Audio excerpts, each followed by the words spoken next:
Bob Merly ലോകത്തെ മാറ്റിയ ആ ശബ്ദം. ആരായിരുന്നു അദ്ദേഹം?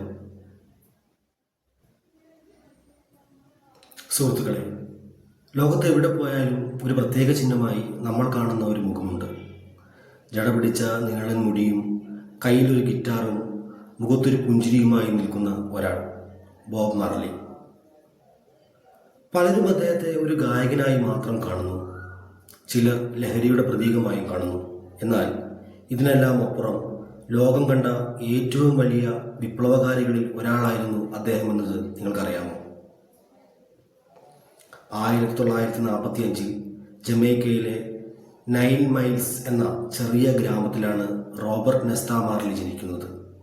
ദാരിദ്ര്യവും വിവേചനവും നിറഞ്ഞ തെരുവുകളിൽ നിന്ന് വന്ന ആ ശബ്ദം ഇന്ന് ലോകം മുഴുവൻ അലയടിക്കുന്നുണ്ടെങ്കിൽ അതിന് പിന്നിൽ വലിയൊരു കഥയുണ്ട്.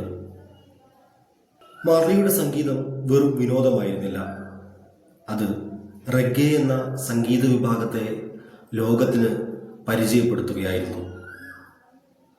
അദ്ദേഹത്തിൻ്റെ വരികളിൽ രാഷ്ട്രീയമുണ്ടായിരുന്നു, സ്നേഹമുണ്ടായിരുന്നു, അതിലുപരി സാധാരണക്കാരൻ്റെ വേദനയുണ്ടായിരുന്നു. വർണ്ണവിവേചനത്തിനെതിരെയും അധികാരവർഗത്തിൻ്റെ അനീതിക്കെതിരെയും അദ്ദേഹം തൻ്റെ ഗിത്താർ ഒരു ആയുധമാക്കി മാറ്റി. ഒരു സംഭവം പറയാം. 1976 ജമൈക്കയിൽ വലിയ രാഷ്ട്രീയ സംഘർഷങ്ങൾ നടക്കുകയായിരുന്നു. സമാധാനത്തിന് വേണ്ടി അദ്ദേഹം ഒരു കൺസേർട്ട് നടത്താൻ തീരുമാനിച്ചു. എന്നാൽ കൺസേർട്ടിന് 2 ദിവസം മുൻപ് അദ്ദേഹത്തിന് നേരെ വധശ്രമമുണ്ടായി. വെടിയുണ്ടകൾ അദ്ദേഹത്തിൻ്റെ നെഞ്ചിലും കയ്യിലും തറച്ചു. പക്ഷേ ആ അത്ഭുത മനുഷ്യൻ പരിക്കുകളോടെ തന്നെ സ്റ്റേജിലെത്തി പാടി.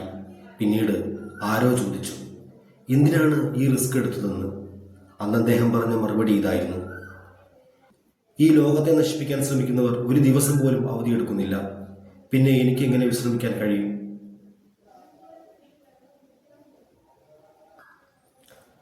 മരണത്തിന് മുമ്പ് അദ്ദേഹം തൻ്റെ മകനോട് പറഞ്ഞ അവസാന വാക്കുകൾ ഇതായിരുന്നു: പണം കൊണ്ട് ജീവിതം വാങ്ങാൻ കഴിയില്ല. ക്യാൻസർ ബാധിച്ച് 36-ാം വയസ്സിൽ അദ്ദേഹം യാത്രയായെങ്കിലും ആ ശബ്ദത്തിന് ഇന്നും മരണമില്ല. Emancipate yourself from mental slavery എന്ന് അദ്ദേഹം പാടിയപ്പോൾ അത് കേവലം വരികളല്ലായിരുന്നു, മറിച്ച് നമ്മുടെ ചിന്തകളെ അടിമത്തിൽ നിന്ന് മോചിപ്പിക്കാനുള്ള ആഹ്വാനമായിരുന്നു. ഇന്ന് നമ്മൾ അനുഭവിക്കുന്ന സ്ട്രെസ്സിനും മാനസിക വിഷമങ്ങൾക്കും ഇടയിൽ അദ്ദേഹത്തിൻ്റെ വൺ ലവ് വൺ ഹാർട്ട് എന്ന സന്ദേശത്തിന് വലിയ പ്രസക്തിയുണ്ട്.